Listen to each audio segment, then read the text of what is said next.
All right, good morning, everyone. Thanks so much for joining us, whether you're here this morning or catching this later. As you've seen, we're going to be talking about the CalSavers retirement program for farm labor contractors. Before we get started, we always like to give a big thank you to our sponsors who help us bring this content and other programs to you. So we give a big thank you to Vizina, DLL Insurance, Bravo Ag Group, McKay Grasosco, Paramount, and Datatech. So thanks for your support. This morning, we're going to start off with Jonathan Herrera, who's the Outreach and Marketing Manager for the CalSavers Retirement Savings Program. He has nearly 20 years of experience working in both personal and government finance. Prior to joining the CalSavers team, he spent 3 years at the State Treasurer's Office, helping California's local agencies invest their idle funds in the local agency investment fund, and 13 years at Citibank, where he assisted the organization's business development and outreach and provided wealth management services and solutions for individuals, families, and businesses. Jonathan has a BA in government from California State University, Sacramento. After which, we're going to hear from Ed McClements. He's the president of McClements Insurance Services and has 45 years of employee benefit experience, including the past 30 years serving the ag industry. At age 14, he was actually the youngest person ever granted an insurance license in California. Formerly, he was the executive vice president of United Agricultural Benefit Trust, branch manager for one of California's largest insurance brokerages, and president of the Agricultural Personnel Management Association. As you heard, this meeting is being recorded, so don't worry if you have to step out early. We will send this out to you so you can come back to it. And also use the Q&A function to submit your questions. As we specifically wanted to have this for farm labor contractors, give something a little bit more specific. So if you have questions, now's the time to ask them. Get the answers from people who really know. So use that Q&A function throughout. With that, I'm going to stop sharing and pass it over to Jonathan. Great. Thank you so much, Kimberly, for that introduction. And thank you for the opportunity to join you guys today. Really excited to be able to join you again. This is really important information for us to talk about. Another compliance issue for folks to worry about. So I apologize for being the bearer of bad news, but our goal is to try to get this information out to you as early as possible so that we can, help you get on that path towards compliance as easily and as smoothly as possible. As Kimberly said, my name is Jonathan Herrera. I'm the outreach manager for the CalSavers program. And CalSavers is the state's new retirement savings program designed for the millions of Californians who don't have a way to save for retirement at their job. It was created by legislation passed back in 2016, which requires California employers who do not sponsor a retirement plan and have 5 or more employees to participate in the program, which is designed as an automatic enrollment, individual retirement account, an IRA, with no employer fees or fiduciary liability.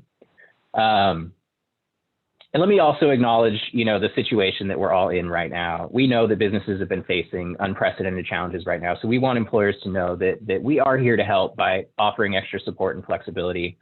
And, some people wonder why we're out promoting retirement savings while there's so many people who are struggling right now. But we're proud to be promoting the program during this period because I think now more than ever, we see how vital it is for all of us to have financial resiliency in the short and long term. And CalSavers helps workers on both of those measures. And with so many people, working to overcome the financial setbacks caused by the pandemic, more employers that we're connecting with are looking to focus their efforts on ways to help their employees improve their financial wellness and save for the future. And, one of the obvious ways that employers can do that is by adopting retirement plan benefits, whether it's through CalSavers or through a private sector alternative. So again, we're excited to be, sharing this information with you and give the opportunity to speak with you directly so we can answer your questions. But usually I like to start by going over a little bit of background on the program, how it came to be and what it means for employers. So we will start there. Quick disclaimer, since I am, joining Ed today, unfortunately, I have to do this anytime I co-present with another organization that is also working to close the retirement savings access gap. Sharing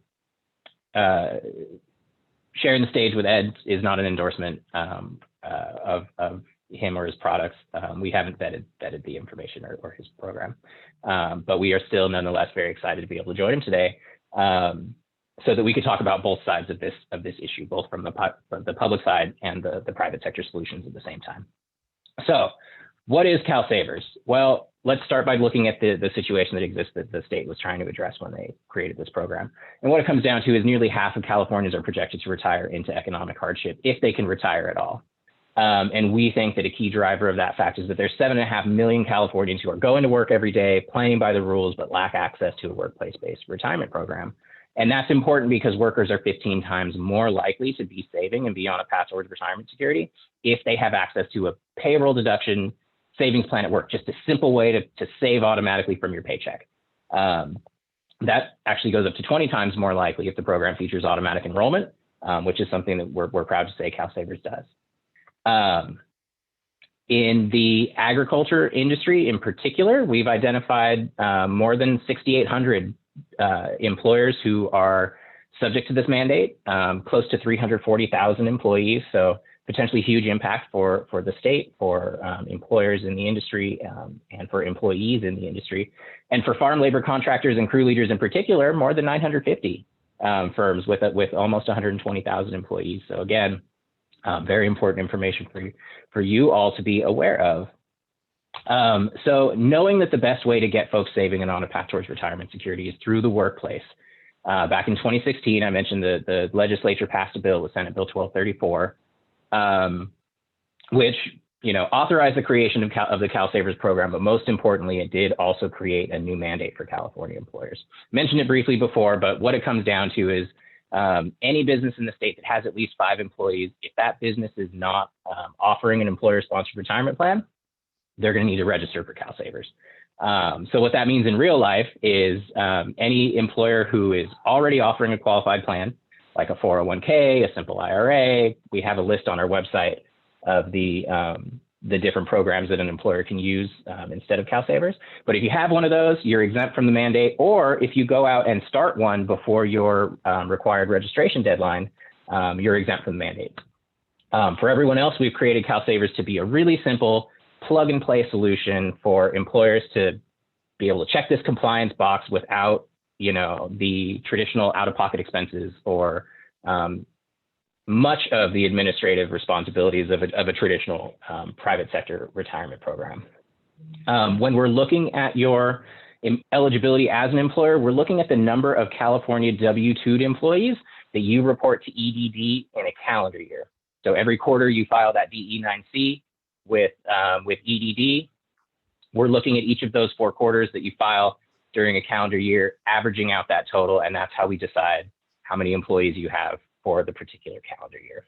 And then in terms of employee eligibility, if your employees, again, have W-2 wages, they're 18 years or older, and have a Social Security number or an I-10, they are eligible to participate and should be included in your roster of eligible employees, which is something we'll talk about in just a minute. Let's see. And then for employee participation, well, like I said, if they're 18 years or older and have a Social Security number or an I-10, they're eligible to participate and should be given the opportunity to participate if they want to. Important to note, and this is why we're excited to share the stage with folks in the private sector who are working to address this access gap. CalSavers is not intended to replace or compete with employer-sponsored plans. There are a lot of great plans out there with lots of great features that may be beneficial for employers. So, we recommend that employers take the opportunity to figure out what works best for their business, and then work with that program to again address this access gap that exists in the state. So if we see employers taking advantage of private sector plans, and more importantly, if we see innovation in the private sector with better and cheaper plans, and workers and employers are taking advantage of that, that's a good thing. So let's talk about the registration deadlines for employers subject to this mandate. When we launched the program back in July of 2019, it kicked off a 3-year phased rollout, and we're sort of right in the middle of it right now. Businesses with more than 100 employees should have registered by September 30th of last year. So those folks are now past due if you haven't registered or certified your exemption and you're receiving, communication from us. So if we have any of you folks on this webinar today, please reach out to us. My email will be at the end of this. But let's get you going before we reach the penalty phase. We really want to get people going before that. The next deadline is actually coming up in less than 10 days. Businesses with more than 50 employees will have until June 30th of 2021. And businesses with 5 or more employees will have until June 30th of 2022. So 5 or more employees, you have about a year, but that year is going to go by fast. We're encouraging folks to get on board early so that you can be in compliance early, but more importantly, give your employees a head start saving for retirement. Now, keep in mind, we're talking about an average number of employees. W-2 employees that you report to EDD for the year. So if you're up and down around 50 or 5, you can connect with us and we can tell you exactly when your deadline is. Also keep in mind that there is no carve out for part-time, full-time, or seasonal workers. Anybody who receives a W-2 counts towards that roster and towards that average number. So even your seasonal employees or your employees who might be here on a visa count towards that total. If there are any folks here with less than 5 employees, you're not subject to the mandate. You can't participate in the or you can't register for the program, but we did open the program for individual participation. So employees of very small businesses or folks who are self-employed, contractors, gig workers, can go to the website, calsavers.com, and set up their own account if they want to, whenever they're ready. I mentioned the list of qualifying plans that you can use instead of CalSavers. This is the list. It's available on our website under the frequently asked questions. So feel free to take a look at it or check it out on the website. And let's talk about just 3 additional things that I like to cover as far as background and design features at the beginning of the presentation. Number 1, I did mention earlier that it does feature automatic enrollment for employees. So it is completely voluntary for employees because they can opt out at any time. They can opt back in at any time, but it does feature automatic enrollment where employers will be required to submit a roster of employees. And when they do that, it kicks off a 30-day employee decision period where employees will have to decide if they want to opt out or not. If they do not opt out within those 30 days, they get automatically enrolled at the default setting. So important design feature, but one that's designed to increase participation and get more people on a path towards retirement security, which is the goal of the program. Number 2, the program is designed as a public-private partnership. So we often get the question, is the state going to be holding my money? Is the state investing the money? The answer is no. The program is professionally managed and advised by financial service companies. So we have a contracted program administrator, a company called the Census, and we have 2 contracted investment management firms that are actually running the program and investing the funds on behalf of the board. But that is being done with the oversight from a public board chaired by the state treasurer that I work for. So you get the expertise of these professional financial firms, but with state oversight. And then third thing that we'd like to mention up front, because it's something that we're very proud of, we are building this program at 0 cost to the state and the taxpayer and the employer. Right now, we're operating on a small startup loan that we got from the state to get the program off the ground. But we are going to be paying that back with interest. And then once the program is up and running, it's going to be completely self-sustaining based on the very small fee that we charge the participants, which means that taxpayers are not on the hook for this, neither are employers, because there are no employer fees to participate. So with that background out of the way, let's talk a little bit quickly about what employers' responsibilities are if they register for CalSavers and decide to facilitate this program. Quickly, though, before we get into those details, just want to talk about what we had in mind when we designed the program.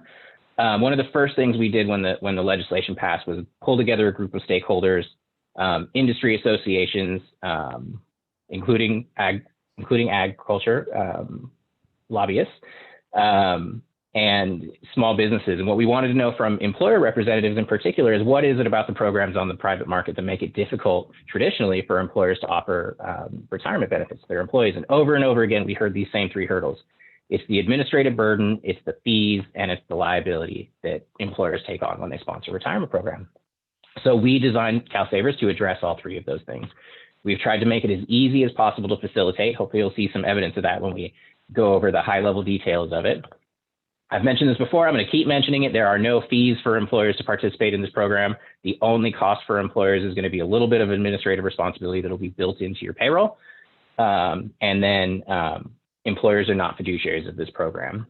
When an employer sponsors their own retirement plan, they're responsible for choosing the investments and monitoring those fees and the investments to make sure that nothing goes wrong. And if something does, they're potentially liable for it. Oftentimes you can, sort of share that fiduciary responsibility, but bottom line, it always comes back to the employer in the end. But with CalSavers, because employers are not sponsoring this program, they're not fiduciaries of the program. That responsibility falls on the public board that I work for and our relevant contractors. It's our responsibility to make sure that the program is operating in the best interest of the savers, of your employees. So the real meat of it, right? What does it mean if if an employer signs up for CalSavers? What do employers need to do? Well, we just said what the first two responsibilities are. So employers will need to register by their state required deadline, the deadline that I showed a couple slides ago, and take a few minutes to set up the account. Employers right now are reporting that this is taking less than 10, 15 minutes.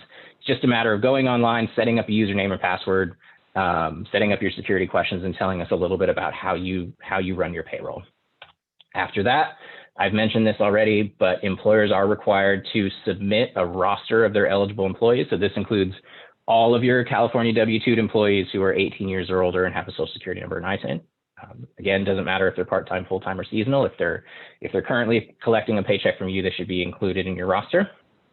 And then after that employee decision period that I mentioned, employers will submit employee contributions for those employees that don't opt out, those that decide to participate, for each pay period as part of your existing payroll process.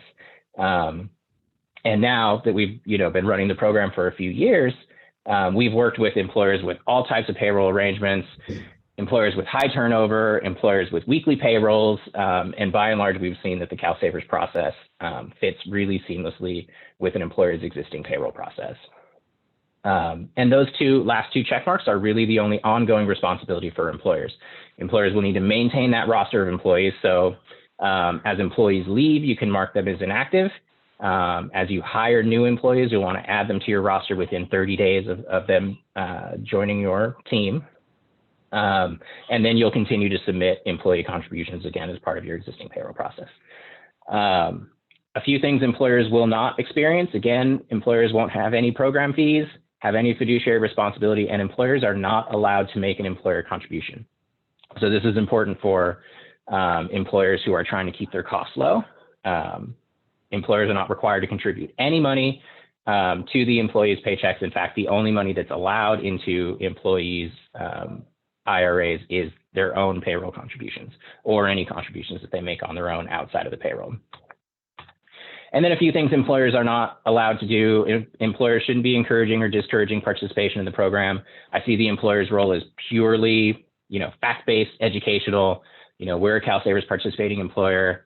Keep an eye out for information from the program. If you have any questions, they can come to CalSavers to get those questions answered. Employers shouldn't be providing investment advice about investment options, taxes, or participation in the program. That's pretty much table stakes. You wouldn't want to do that even with a private sector plan. And then, as I mentioned, employers don't manage the investment options process distributions or manage any of the changes that employees have to make to their account, like changing their address, adding beneficiaries, changing their contribution rate. We didn't want employers to have to take on that responsibility. So the program is designed so that, your employees can reach out to CalSavers and we can handle all of those updates for them. And then if there is anything that will affect the payroll, we will communicate that to the employer before they need to run their next payroll. So again, designed to alleviate some of that traditional administrative burden that's on employers. So quickly, let's talk about the timeline for employers.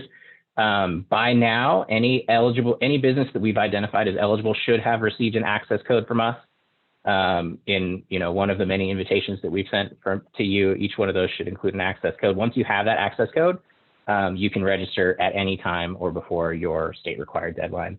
If you think you should be subject to this mandate and you haven't received an invitation from us or your access code, please reach out to us. We can look it up, see when we have you listed as what we have listed as your deadline, and get you your access code so that you can start when you're ready.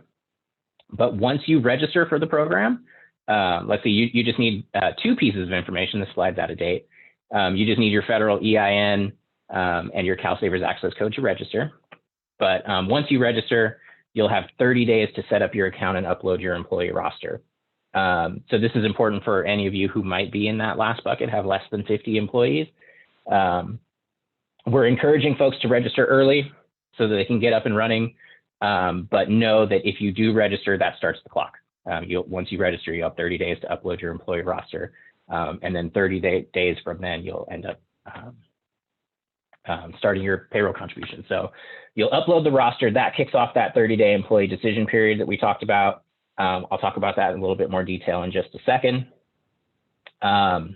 But after that 30-day employee decision period, we will enroll any of your employees that did not opt out, and you guys will be able to start your payroll deductions. So usually we're looking at the first or second pay period after that 30-day employee decision period.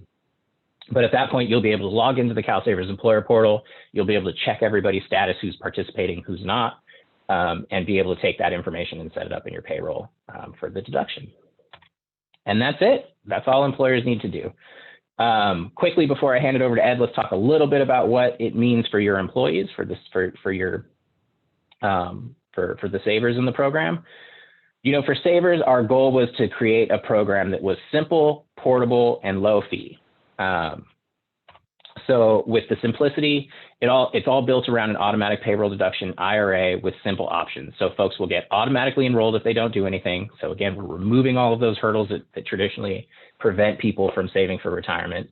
And then, they can either stick with those default settings that we've designed to sort of make sense for most people based on their age and time to retirement, or they can easily customize their account by choosing their own contribution rate or choosing their own investment options from our really small menu of 5 investment options that they can choose from. We've designed it to be portable and accessible for people. The saver will keep their account even if they change jobs. I think this is a really good benefit for folks, particularly in the ag industry, because there is a lot of turnover. Folks move around a lot. They will keep their account no matter where they go. And if they go to other CalSavers participating employers, and they choose to continue to participate, your employees will continue to make their contributions into their existing CalSavers account.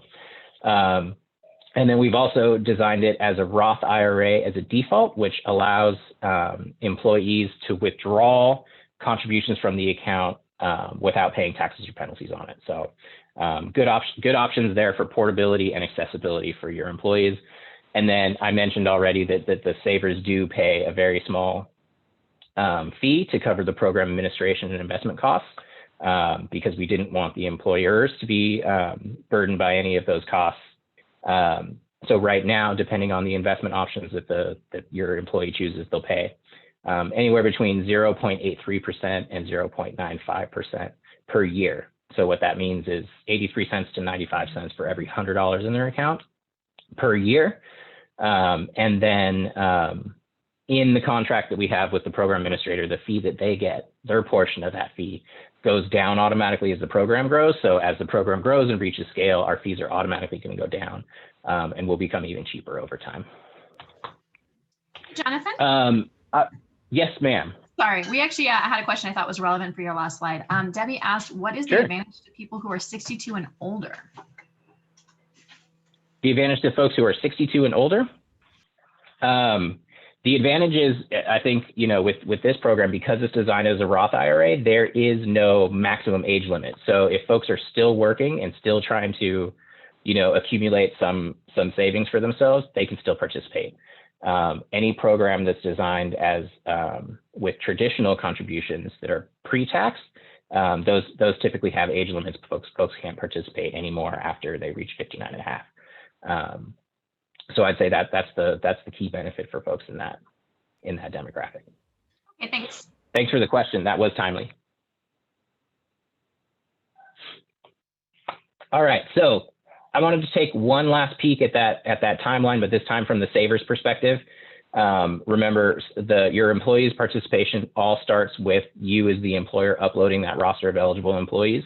When that happens, CalSavers will begin to send notifications to your employees. We're going to send at least 3 notifications within that 30-day employee decision period, doing the best that we can to let them know that this is coming and what their options are. But, again, that kicks off that 30-day employee decision period. After the end of those 30 days, your employees will be enrolled in the program if they didn't opt out, and you will be able to begin initiating those payroll deductions. But during those 30 days, employees will basically have 3 choices. They can either do nothing, in which case they get automatically enrolled at the default setting. We encourage them to come to the website, learn about us, and customize their account if they want to. That's option number 2. And then option number 3, of course, is they can opt out. They can actually do this anytime after 30 days also if they get enrolled and don't want to participate. They can always opt out later. But we've even made that part easy. They can call our 800 number and opt out without even talking to anybody. We have a voice response system. They can opt out online, or they can sign a form and mail it back to us. So a few easy ways that they can do that. Jonathan? Yes, ma'am. Sorry, I decided to jump on these questions because they are pretty, specific to what you're talking about here. Yeah, are those notifications sent in multiple languages? Because of course, in our industry, we've got a lot of Spanish speakers, but also even some, indigenous languages. And I guess would the employer indicate the preferred language, or how would that work? Yeah, that's a great question. So the employer does not have to indicate any language. If the employee receives the message electronically, so if we have their email, then it will come in both English and Spanish. There's just a button that they click on the top to have it, transferred over to Spanish. If we're sending it by mail, the first contact is going to go in English, but folks always have the opportunity to change that language preference. And we actually have it available in the top 10 spoken languages in California. So yes, language accessibility is really important. And that's one of the things that I wanted to talk about on this slide too, which is, the different ways that both employers and employees can get the assistance and resources they need. That starts with the website, calsavers.com. Tons of resources available for both savers and employers. Again, the website is available in the top 10 languages also. So, feel free to play with that if there's a language preference that you have.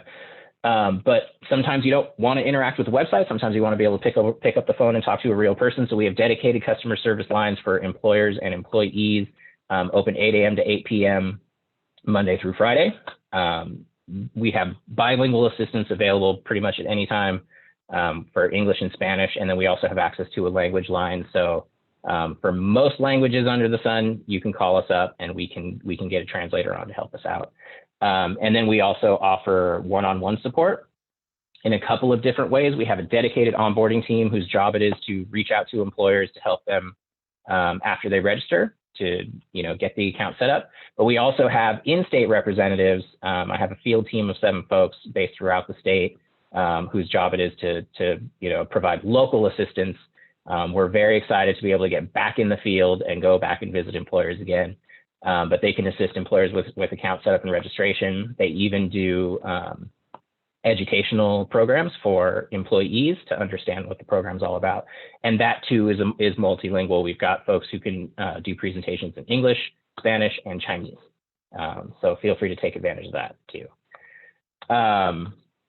I feel like we're getting close to time. So rather than spending some time on these FAQs that I put together that we typically get from farm labor contractors, I'll just put up my thank you slide here and say, thanks again for the opportunity. Hopefully we'll get to some of those frequently asked questions when we get to the Q&A portion. But I wanted to make sure that Ed had plenty of time to cover his. I think those are great questions. Just scanning it real quickly. Why don't you go ahead and cover those now so that you don't have any chance of missing any of those? Yeah, please do. We've got about 5 more minutes here for your time, Jonathan. Thank you. Oh, good. I feel like I've been talking forever. I hope I'm not boring people. All right. So let's see. These are just a list of questions that, that we frequently come across when we work with ag employers and farm labor contractors in particular. One of the first questions that we often get when we talk about employee eligibility is, what about our H-2A workers? Are they counted? Are they included in the census? Are they eligible to participate? The answer to that question is yes. As I mentioned before, even folks that are here on a visa, if they're 18 years or older and have a social security number or an ITIN, H-2A workers have a social. So they are eligible to participate, as are your seasonal employees. That's the second question in the first box there. Again, it doesn't matter how many hours your employees work. If they're part-time, full-time, seasonal, they should be added in your roster and given the opportunity to participate. One of the great things about CalSavers for seasonal employees, I mentioned it when I was talking about the portability, is that, if they happen to come and work for you for just a few months out of the year, they can, contribute to their CalSavers account while they're, working for your company during, let's say, harvest for your particular area of expertise, but then when they're working with another employer during other parts of the year, they'll be able to contribute from that employer into the same CalSavers account. So, accumulating a larger nest egg even from multiple employers. Next question that we often get from farm labor contractors has to do with that really high turnover that we understand that, farm labor contractors experience. So they wonder, how much time do we have to add our new employees, and what if they don't stay long?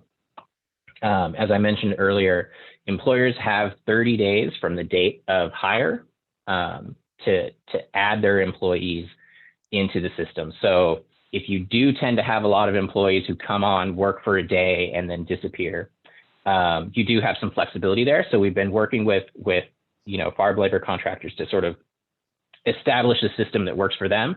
I've worked with a few that are adding their employees weekly, which gives them the opportunity to weed out those folks that don't come back. Others are doing it biweekly or monthly. Some are doing it as soon as they hire a person. And then if they just don't happen to have a paycheck, then they don't happen to have a paycheck. So there is some flexibility built into the program that, would hopefully alleviate some of the stress that farm labor contractors have in terms of, how to deal with their high turnover employees. Somewhat related to that, employers often wonder if they're responsible for tracking enrollments and opt-out and changes to contribution rates and participation. The answer to that is no. CalSavers is tracking all of that information. So we will make that information available to employers.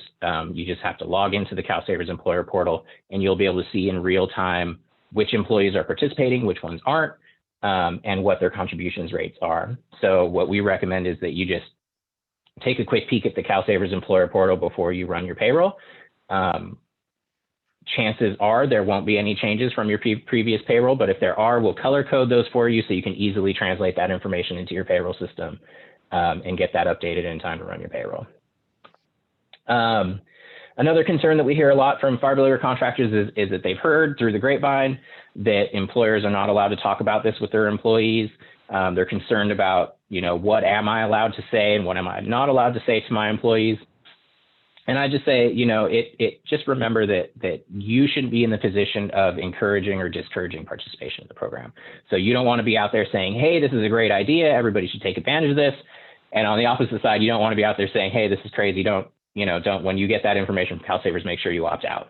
Because if your employees report you for doing that, then, you could be, it would be seen as non-compliance to the regulations. So employers, we've made a bunch of information available, resources available for employers to be able to print out, attach to paychecks that, communicates the program to their employees, lets them know that the program is coming. I'd say take advantage of that, or work with our field team to help you to educate your employees. And, hopefully we can make sure that you feel comfortable that your employees have the resources that they need and know enough about the program to make a decision. Just make sure that you're not, again, encouraging or discouraging participation about the program. And that sort of relates to the last question too. What's the best way for your employees to learn about the program? Again, we've got tons of great resources on the phone and on the web. So if your employees do have specific questions about the program and you don't feel comfortable answering them, feel free to refer them to us. We promise to take good care of your employees. And do take advantage of our field team. If you think it would be worthwhile for us to have one of our representatives come out to your location and do, a series of quick, question and answer sessions or little presentations in English, Spanish, or Chinese, do, reach out to us and we'd be happy to get you connected with your local field rep so that they can come out and work with your employees one-on-one. So that's my little FAQ list. I hope that sums it up. If you guys have any particular questions that you think I didn't answer, feel free to let me know and I'll do my best to answer those questions for you. So let me go one more time to this screen. Feel free to check out our website and our socials. And my email is here, jherrera@treasurer.ca.gov. If you do have any follow-up questions that we aren't able to get to today, feel free to reach out to me. And I'd be more than happy to answer your questions and get you going on the program. But with that, I will turn it over to Ed. Ed, it's great to see you. Great to see you again, Jonathan. I think this might be almost into the double digits of the number of presentations we've had an opportunity to share the stage on this. So yes, I I think will you're right. reiterate from our end to your earlier comment that there's nothing about how CalSavers operates that endorses what I'm about to say. There's no connection between the two. We've come up with some ideas that kind of work around the mandate and give employers some options, but there's nothing about CalSavers or the California Treasurer's Office that in any way, shape, or form endorses our program or any other program other than CalSavers. Is that well said? Thank you. No problem. I think my turn to share the screen. So I'm going to pull up and begin. Hopefully everybody's seeing the CalSavers logo in the middle of the screen. Perfect, Ed. Okay, great. Well, as this audience, I think in particular, the farm labor contractors, there's probably some heartburn issues that you're looking at the CalSavers program for. It was and is, I think, a remarkable program that the state has put together to address a very real problem for low wage earners in particular in California. There's just millions and millions of Californians who don't have a retirement plan at work to save anything for their retirement. So CalSavers does a remarkable job of filling that hole. But I do think there are some employers out there, maybe in particular farm labor contractors, that are concerned about how the mechanics of the CalSavers systems work and wonder if there's another option that is available to them that doesn't put them in harm's way of being out of compliance. So some of the heartburn issues, certainly it's the deadlines. If you already have over 100 employees, you've already missed the deadline. We'll talk about in just a minute or two when the penalties will kick in. But that's something that if you haven't taken the time to register for CalSavers or built an alternative program and certified that with CalSavers, you're going to be concerned about these penalties for noncompliance. And the penalties are fairly significant. We'll talk about that in a minute. It's this also broad worker eligibility. Again, if you've got a W-2 employee, doesn't matter how few hours that person works, they are going to be eligible for the CalSavers program. And so that casts a pretty broad net. There's this auto enrollment concept, which just is, it certainly does have its advantages in terms of getting more people into the system, but it's a little counterintuitive in that people have to opt out. They don't have to do anything and they're automatically considered to have opted in. So that's not normally the way most employees would consider their relationship with their employer to operate. And because of this, what I call dual-edged sword of ERISA exemption, that the employer is not responsible, they're not a fiduciary to this program, but in order to keep that exemption from being liable for this program, you have to keep your employer role to a bare minimum of passing along information and taking a neutral stance on CalSavers. You can't be in favor of it and encouraging employees, and you can't be discouraging employees. And that also presents the problem of, how do you document exactly what you told employees?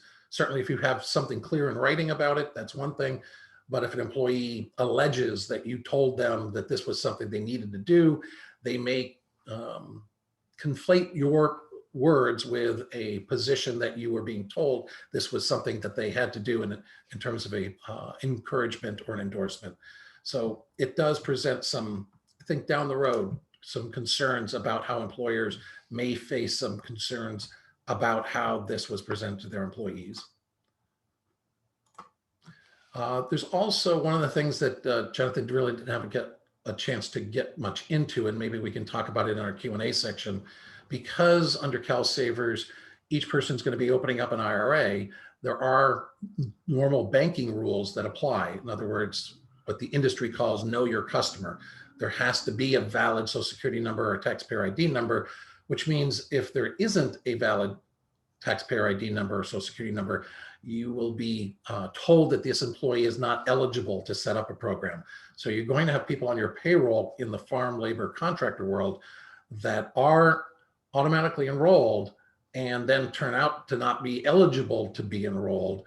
So you'll have to take a look at each employee that you hire and monitor that status and make sure that you're following CalSavers instructions as to whether or not each employee actually did make it through the process of being eligible to enroll. And what this really all boils down to, and I think Jonathan did a really good job on this, is helping employers understand it's an ongoing process, especially in the world of farm labor contractors. You've got ramp up seasons and ramp down seasons. So your payroll is going to be changing week to week and really day to day.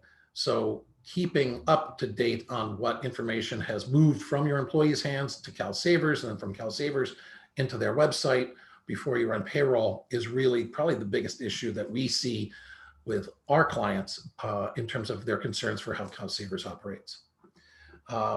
In this slide, we're going to take a look at the penalties.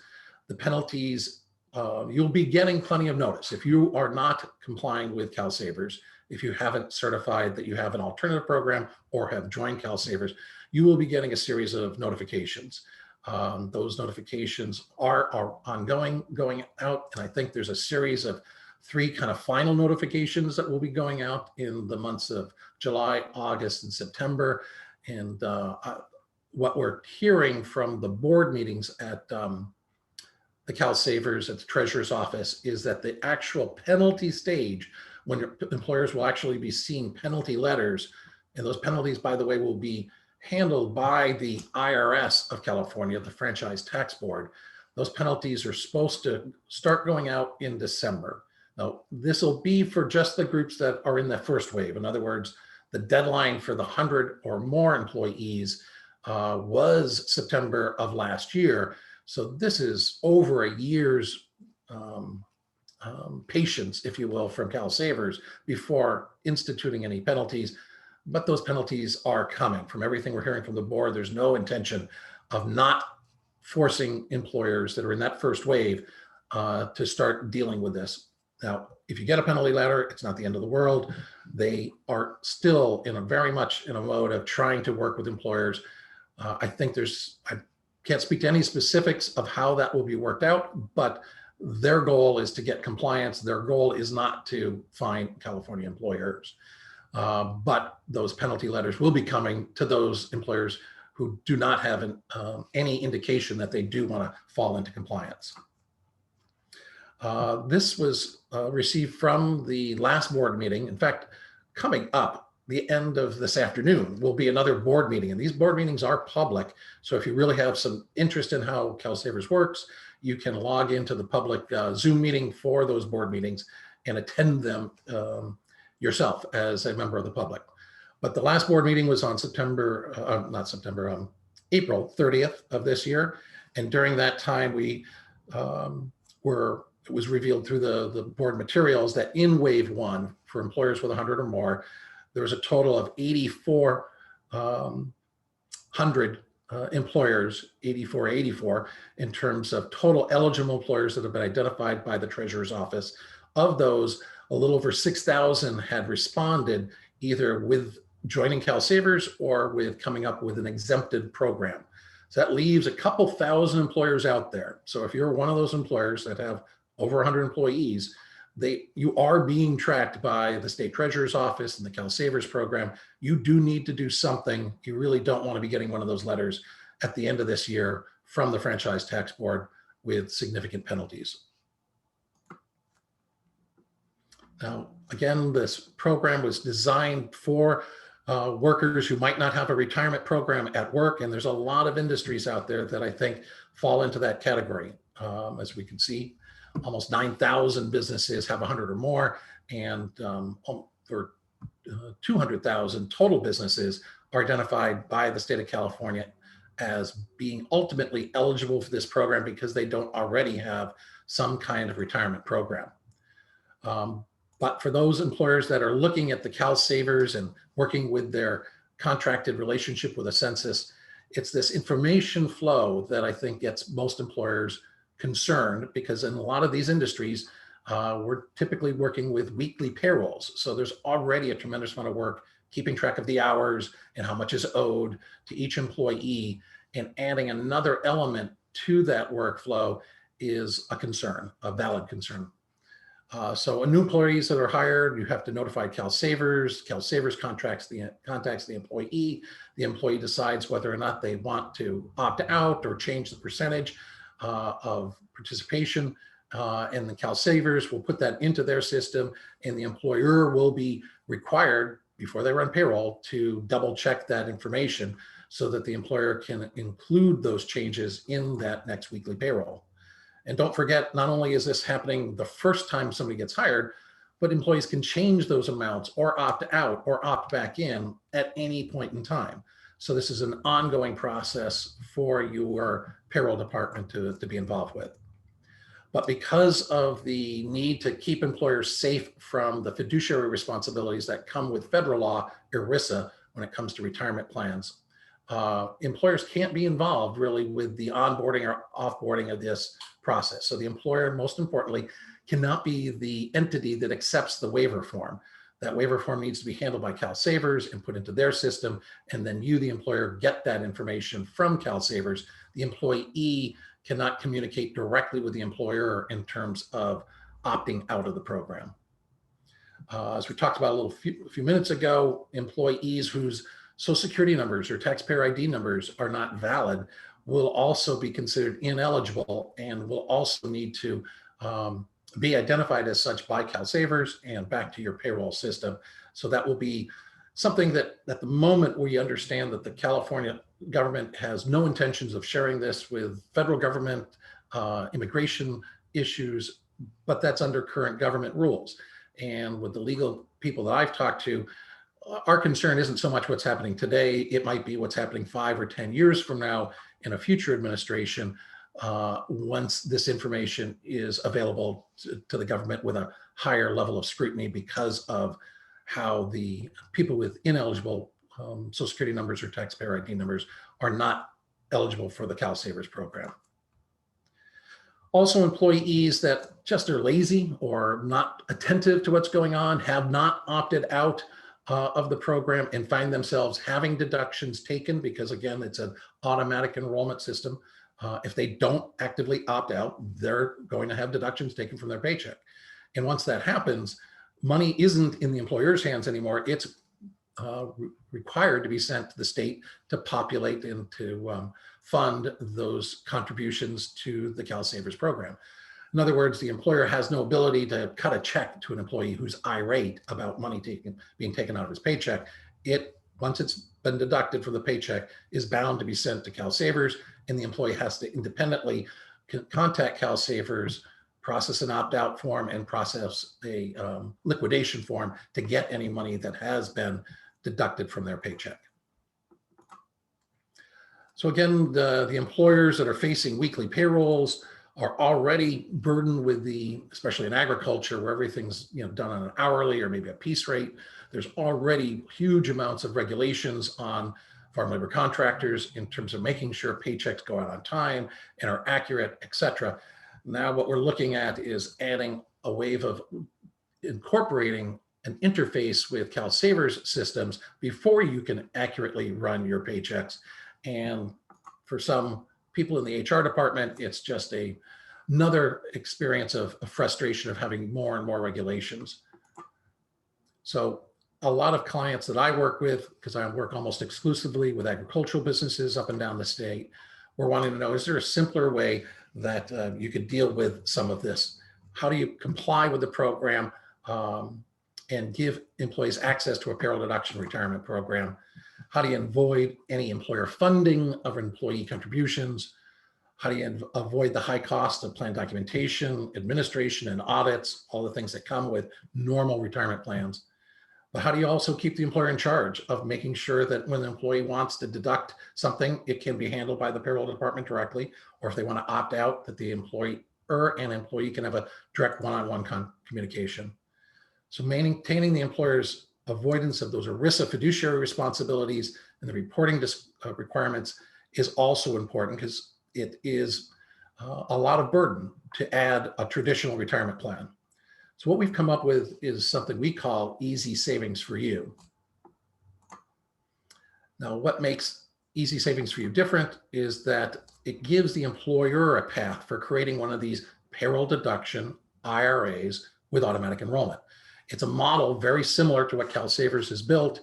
It's built along the same pathway, but the employer is in control of this program rather than putting CalSavers in the record-keeping role. The employer can accept waiver forms, which is probably the most important single differentiation, because we think a lot of people in farm labor contractor employment roles are probably going to want to opt out of CalSavers and out of these programs because they know their relationship with this employer might be transitory. But this type of program eliminates the intermediary between employer and employee. We also suggest a lower automatic enrollment amount in order to make it easy, and rather than a percentage that is part of the CalSavers program, we suggest a flat $10 per paycheck be the default amount. Employers or employees rather can increase or decrease that amount, but the flat $10 is a much easier amount of money to track for employees. Now, these types of plans, these payroll deduction IRAs, do avoid ERISA plan status, so they don't run afoul of a lot of extra burdensome rules and regulations from the federal government. And it also avoids all of the added costs and the required audits that come with programs such as 401k plans. But it does come, our program comes with a professional team for aiding employers. This is actually a screenshot of one of the pieces of the CalSavers website so that employers are able to certify that they do have a qualified retirement plan. They can check yes, and the option that if they used our type of program, they would check this payroll deduction IRA with automatic enrollment. We've even built a website to help employers understand this in more detail. It is www.easysavingsforyou.com, where we go into actually a whole range of topics that are related to this. Information about ERISA plans, what's ERISA all about. There's actually a legal battle on CalSavers. I'm not going to spend much time on that because it doesn't look like it's going very far. The federal government under the Trump administration was against these types of programs, but the Biden administration has reversed course on that. So the federal government seems to be very much in support of the California state position on being able to allow these programs to move forward. But we go into these programs, we talk about retirement plans of all different types. We talk about 401k plans. We give employers more information on how IRAs work. All of this is meant as an education platform for employers to make the right decision as to what type of program, whether CalSavers or an alternative, whether that be a retirement plan, traditional like a 401k, or a program like our Easy Savings for You is the right approach for them. Now, this was all done not just by myself, even though I've got decades of experience in employee benefits, but with the help of an attorney and a legal plan document specialist who will work with you to put together your custom documents to make sure that you can have a program that does meet all the requirements of the federal government's outlines for payroll deduction IRA programs with automatic enrollment. We give you a resource binder, as I just showed. That's over 300 pages of background information and detailed information about how to operate a benefit program that meets the requirements of CalSavers. We create a custom implementation timeline to walk you through the steps. And it also includes up to 2 hours of free legal support should you need it, if there are any questions that come up. Now, Easy Savings for You is not a company in a legal sense. We don't have a business that's called Easy Savings for You. It's not something you give your employees. It's a learning platform for employers to understand all of the rules of CalSavers and the options. We're not the retirement plan administrator. We're not going to take in your employees' money. We're going to show you how to help them set up their own IRAs, but employees will stay responsible for their investments. We're not the custodial trustee of these IRA investments. Again, we're not going to handle any of the investments. We're not going to advise employer or employees on investments. And we're not really the right answer by any means for all employers. We think employers should take the time to look fully at CalSavers and look at retirement plans such as 401ks and make the wisest decision for them. But we think a lot of employers will want to avoid the burdens of 401ks and also avoid the interaction on an ongoing basis with the CalSavers program in terms of the weekly updating of payroll information. So we are, with Easy Savings for You, a collection assembled by 3 professionals with decades of experience working with agricultural companies to help you document a program that meets these requirements and can comply with the CalSavers mandate. So to summarize, we think CalSavers is doing a phenomenal job. And for a lot of the economy of California, this is the right solution for them. In other words, CalSavers. But for those employers with very challenging payroll systems already, who are concerned about having to interact on a pre-paycheck every time with the CalSavers websites, et cetera, they want something that doesn't involve outside systems. They want to have full control of accepting waivers or returning money to employees. And that's what we think we can achieve with the payroll deduction IRA with automatic enrollment that we call Easy Savings for You. My contact information is there if you want more information. But even before contacting me, I would encourage you to take a look at the website, Easy Savings for You, to get more educated on all of this before you make a decision. And Kimberly, with that, I think I'll turn it back over to you. I don't know if we've seen any questions pop up. Yeah, we had one more come in asking about extensions. So this deadline is June 30th, as I understand. So will CalSavers allow any extensions for that? Thank you, Kimberly. That's a good question. There are no planned extensions to this wave deadline. For those of you who might have been following, the wave 1 deadline was extended from originally June 30th, 2020 to September 30th, because at the time, we were really in the thick of the pandemic. But there are no plans to extend this deadline. The only thing, there are no plans to extend the deadline. I better not speculate on anything else. Because I don't work for the state of California Treasurer's Office, I'm going to add my 2 cents. I think California has shown an awful lot of forbearance with the current circumstances. And even though the penalty, or even though the deadline was September 30th, nobody has yet been penalized.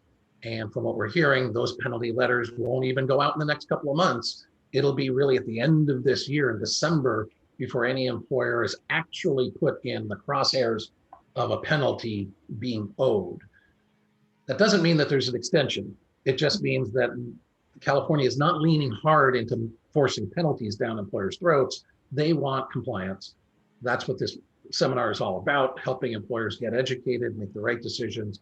So even if you have missed your deadline, if you had 500 employees and haven't done anything yet, my encouragement to you would be to get on the ball as soon as possible, contact Jonathan and get something started, or contact us if you want an alternative that doesn't involve CalSavers.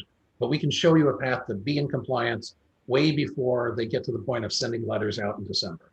And even when those letters go out, I can't promise anything. I don't work for the state of California, but I know from everything I've heard, they're interested in compliance, not penalties. So take that as, for what it's worth, a person from the cheap seats saying that time isn't over, but you really should be acting ASAP. Thanks for that. Yeah, it's a little insights from Ed. Thanks. I think that's a fair Well, it looks like. I mean, if I'm getting in trouble, Jonathan, I don't want to piss anybody off in the governor's office or the treasurer's office, but we'll just have a little disclaimer we flash on the screen next time. All right. Well, it looks like we don't have any more questions, and we're just about at time here.